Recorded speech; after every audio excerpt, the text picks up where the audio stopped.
Bonjour tout le monde. Vous vous souvenez de ça?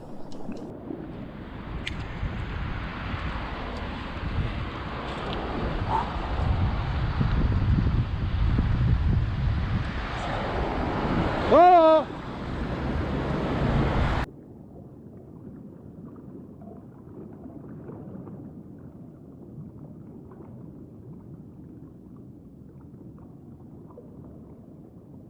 Heureusement que dans la vidéo, je diffuse en texte une partie de l'article 40 tertiaire qui nous occupe précisément ici et qui stipule effectivement ce qu'on doit faire et ce qu'on ne peut pas faire ici dans ce cas de figure.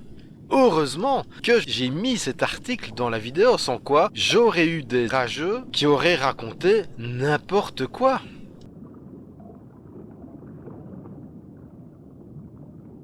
Ouais.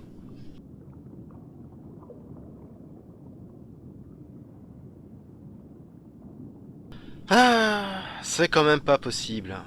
Même en leur mettant l'article qui stipule exactement ce qu'on doit faire et ce qu'on ne peut pas faire ici, même en leur mettant l'article, ils sont encore capables de raconter n'importe quoi. Bon allez, je vais être gentil, on va lire ça ensemble. Là ici, donc, du coup, l'article 40 tertiaire, il parle des usagers, d'accord? Et quand ils disent « ils », ici, c'est les usagers.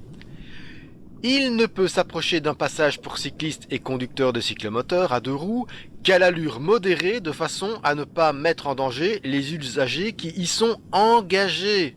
Je fais un petit arrêt ici.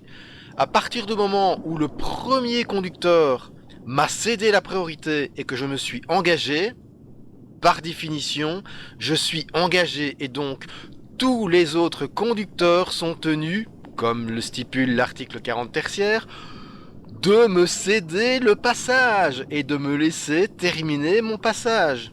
Allez, on reprend. Donc, qui sont engagés et à ne pas le gêner lorsqu'ils achèvent la traversée de la chaussée à vitesse normale. Au besoin, il doit s'arrêter pour les laisser passer. Qu'est-ce que vous ne comprenez pas dans cette phrase? Non mais sans déconner, qu'est-ce que vous ne comprenez pas dans cette phrase? À partir du moment où je suis engagé sur le passage cyclable, et j'ai parfaitement le droit d'y être sur mon vélo en tant que cycliste, sinon ça ne s'appellerait pas un passage cyclable, et donc à partir du moment où je suis engagé, tous les autres usagers doivent me céder la priorité, doivent me laisser terminer ma traversée. C'est précisément et exactement ce que stipule l'article 40 tertiaire.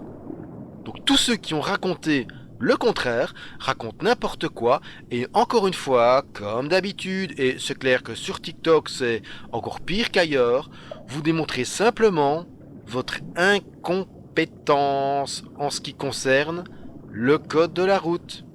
Et c'est déplorable. Évitez de raconter n'importe quoi. Allez lire le code avant de faire des commentaires sur ma chaîne.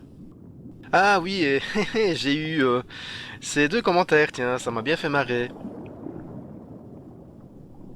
Donc il paraît que le gaillard en moto m'a croisé et que, oh mon dieu, j'ai baissé les yeux. Alors déjà, je porte des lunettes de soleil, donc pour voir mes yeux, c'est déjà difficile. Et on regarde la vidéo de cette fameuse séquence, on va voir si je baisse la tête, voir si le mouvement de caméra illustre éventuellement que je baisse la tête.